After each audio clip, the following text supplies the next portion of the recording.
कभी सोचा है कि मार्केट में ये जो अचानक से बड़े बड़े मूव्स आते हैं, ये आखिर आते क्यों हैं?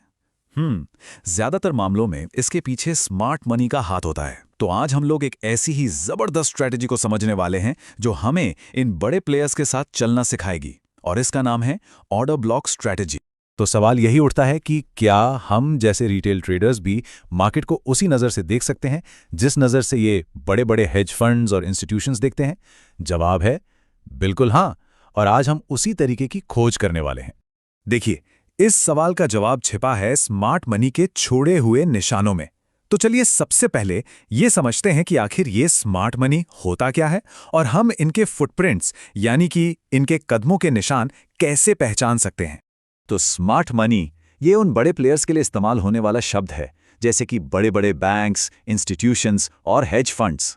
इनके पास इतनी ज़्यादा कैपिटल होती है कि जब ये खरीदते या बेचते हैं तो मार्केट की दिशा ही बदल जाती है। ये हमारी और आपकी तरह छोटे मोटे ट्रेड नहीं करते। तो फिर इनके फुटप्रिंट्स हमें मिलेंगे कहाँ? ये हमें मिलते हैं ऑर्डर ब्लॉक्स के रूप में। अगर बिल्कुल आसान भाषा में कहूँ तो ये चार्ट पर वो एक खास जोन है, वो जगह है जहां स्मार्ट मनी ने अपने अरबों खरबों के ऑर्डर्स प्लेस किए थे। ये उनके इरादों का सबसे बड़ा सुराग होता है। अब सवाल ये है कि ये जोन बनते ही क्यों हैं? जरा सोचिए, जब किसी बड़े इंस्टीट्यूशन को हजारों करोड़ का माल खरीदना हो तो क्या उन्हें एक ही कीमत पर उतने सेलर्स मिलेंगे? नहीं। इसलिए वो एक पूरी प्राइस रेंज में अपने ऑर्डर लगाते हैं और अक्सर उनके सारे ऑर्डर एक साथ पूरे नहीं हो पाते। बस यही जो बचे हुए ऑर्डर होते हैं ना, वही ऑर्डर ब्लॉक बना देते हैं। तो थ्योरी तो समझ आ गई। अब असली काम पर आते हैं। सबसे बड़ा सवाल, हम इन ऑर्डर ब्लॉक्स को चार्ट पर ढूंढेंगे कैसे? चलिए इसका पूरा तरीका देखते हैं। अच्छा, तो ऑर्डर ब्लॉक दो तरह के होते हैं। पहला बुलिश ऑर्डर ब्लॉक, जो एक तेज अप मूव से ठीक पहले बनता है और फ्यूचर में एक सपोर्ट जोन की तरह काम कर सकता है। और दूसरा बेरिश ऑर्डर ब्लॉक, जो एक बड़ी गिरावट से ठीक पहले बनता है और एक रेजिस्टेंस जोन का इशारा देता है। चलिए एक बुलिश ऑर्डर ब्लॉक को ढूंढने की कोशिश करते हैं। स्टेप 1, एक चलते हुए अप ट्रेंड में एक छोटा सा पुलबैक या करेक्शन देखिए। स्टेप 2, उस करेक्शन के ठीक बाद एक बड़ी मजबूत हरी कैंडल ढूंढिए। यह है हमारी मोमेंटम कैंडल। यह कैंडल खुद बताती है कि स्मार्ट मनी की एंट्री हो चुकी है। अब तीसरा और आखिरी स्टेप, इस दमदार हरी कैंडल से ठीक पहले वाली जो छोटी लाल कैंडल है ना, बस उसके हाई और लो को मार्क कर लीजिए। बस यही जो जोन आपने मार्क किया है, यही है आपका बुलिश ऑर्डर ब्लॉक।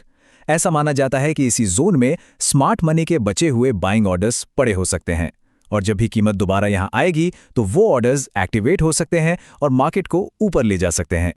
और बेरिश ऑर्डर ब्लॉक के लिए ठीक इसका उल्टा करना है। एक डाउन ट्रेंड में एक छोटा सा बाउंस या रैली देखिए, फिर एक बड़ी सी लाल मोमेंटम कैंडल ढूंढिए जो उस बाउंस को खत्म कर दे, और आखिर में उस बड़ी लाल कैंडल से ठीक पहले वाली हरी कैंडल को मार्क कर लीजिए। हो गया काम, आपको अपना बेरिश ऑर्डर ब्लॉक मिल गया। लेकिन एक मिनट, चार्ट पर दिखने वाली हर ऐसी कैंडल एक ऑर्डर ब्लॉक नहीं होती। एक असली, एक हाई प्रोबेबिलिटी ऑर्डर ब्लॉक को पहचानने के लिए उसे 3 जरूरी नियमों की कसौटी पर खरा उतरना पड़ता है। ये 3 नियम एक चेकलिस्ट की तरह हैं। अगर कोई ऑर्डर ब्लॉक इन तीनों शर्तों को पूरा करता है, तभी हम उसे एक वैलिड सेटअप मान सकते हैं। तो चलिए इन तीनों को एक एक करके समझते हैं। पहला नियम, नो लिक्विडिटी स्वीप। इसका सीधा सा मतलब यह है कि हमारा जो ऑर्डर ब्लॉक है ना, उससे ठीक पहले वाली कैंडल ने किसी पुराने लो या हाई को तोड़कर स्टॉप लॉस हिट नहीं करवाने चाहिए। हमें एक क्लीन मूव चाहिए जिसकी शुरुआत सीधे हमारे ऑर्डर ब्लॉक से हो, किसी ट्रैप से नहीं। दूसरा नियम है एक फेयर वैल्यू गैप यानी FVG का होना। चार्ट पर ध्यान से देखिए, हमारी जो दमदार मोमेंटम कैंडल है, उसके आसपास 3 कैंडल्स के बीच में एक खाली जगह, एक गैप दिखना चाहिए। ये गैप इस बात का सबूत है कि मार्केट में एंट्री इतनी जोरदार थी कि कीमत ने बीच के लेवल्स को सीधा स्किप कर दिया। ये स्मार्ट मनी के एग्रेशन का क्लियर साइन है। और तीसरा, सबसे जरूरी नियम, ऑर्डर ब्लॉक अनमिटिगेटेड यानी कि फ्रेश होना चाहिए। इसे ऐसे समझिए कि ये एक ऐसा खजाना है जिसे अभी तक किसी ने छुआ नहीं है। अगर कीमत बनने के बाद पहले ही उस जोन में आ जा चुकी है, तो हो सकता है वहां रखे पेंडिंग ऑर्डर्स पहले ही खत्म हो चुके हों। हमें एक ऐसा जोन चाहिए जो एकदम नया हो, जहां पेंडिंग ऑर्डर्स हमारा इंतजार कर रहे हों।